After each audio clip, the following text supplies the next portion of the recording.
We begin tonight with multiple developments in our months-long I-Team investigation, SUNY Secrets Exposed. It involves one of the Division of Human Rights cases against Alfred State College. Back in November, we introduced you to Alex Bitterman, who came forward with his story claiming discrimination and retaliation at the college.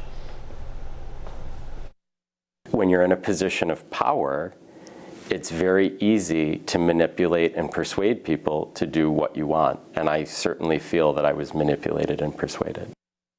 Now the I-Team has learned Bitterman has since settled his case with the college and the administrators named in his complaint.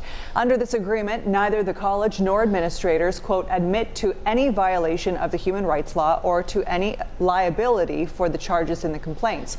Both Bitterman and the college agree with the matters closed. They will move forward to work together for the benefit of the entire campus community. But all new tonight, the I-Team has also discovered Alfred State College is now facing a lawsuit filed in state Supreme Court by a former professor. She is claiming gender discrimination, retaliation, and that she was forced out by one administrator who was already named in other claims. As the I-Team's Ed Dranch has learned, this former professor is now looking for hundreds of thousands of dollars.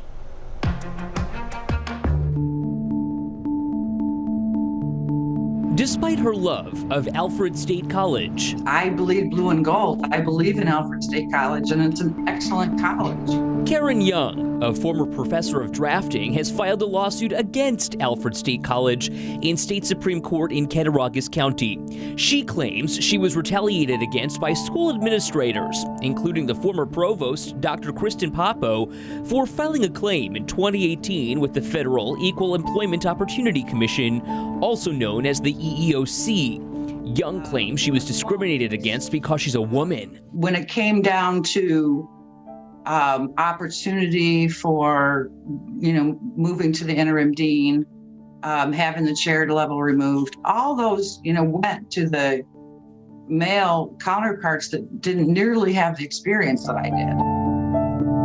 In this lawsuit, Young says she was demoted from design manufacturing chair, a position she held since 2006, and replaced by another male employee with less than 1 year experience. The lawsuit continues, explaining, quote, within days of the conclusion of her EEOC matter, Young was notified that she would be terminated from her position, advised she would be terminated from the college. Did you ever think this was retaliation? I knew it was. Karen, who in particular at Alfred State College was really the person who created this atmosphere for you that led you to file this lawsuit? 100% Kristen Popo. She literally oversaw all academics, all programs. So you blame her directly for all of this? Yes. A college spokesman says the decision for deactivating drafting and CAD came 15 months prior to her filing with the EEOC. If she had not filed that EEOC charge, we fully believe she would have still remained at the school. Kevin Wicca is Karen Young's attorney, suing the school for hundreds of thousands of dollars on her behalf. And she had to file the lawsuit because they were unwilling to compensate her for what is a huge economic loss to her, cutting her way short, and she'd been unable to find other work since that time. Young says administrators forced her into retirement, or else she would lose her health care when her program was retrenched, effectively cut, in April 2020.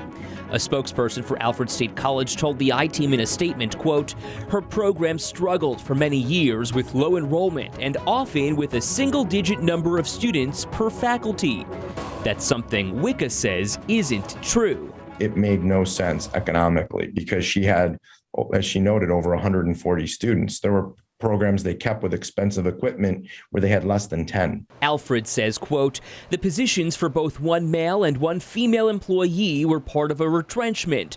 But Young says she was assured she would not lose her job and points to this email from a school administrator saying there is not a retrenchment. That was in 2017, before the EEOC claim was filed. Her attorney says Young's forced retirement was a constructive discharge, legally akin to a termination.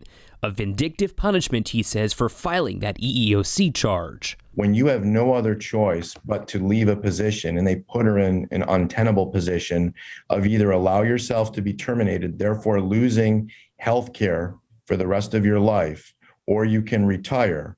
So they essentially held her at a proverbial gunpoint. Wicca says he plans on calling Papo, the former provost, to testify in this case, along with Irby Skip Sullivan, the former president. Papo is named in at least 2 other cases filed by both current and former staffers with the State Division of Human Rights. In one case, filed by Peter von Stackelberg, a former instructor at the college, Papo was accused of saying it was time to get rid of the old white guys, which he felt was discriminatory after he wound up losing his job. It was important to me to share my story because there are others, and we don't really know for sure how many. The State Attorney General's office, acting on Alfred's behalf, denies or can neither confirm nor deny each of the claims in Karen Young's lawsuit. Regarding the allegation of the former provost using the phrase, "time to get rid of the old white guys," the officer in charge explains, quote, "Multiple witnesses who were present in the same meeting have testified under oath that this quote is false and didn't happen, though we should point out there was other testimony also under oath to the contrary. I have reached out directly to Kristen Papo by email. She did not answer any of my questions and instead referred me to a college spokesman." Meantime, the I-Team has also learned another case filed with the State Division of Human Rights has also received probable cause claiming discrimination based on sexual orientation and is now pending against Alfred State College.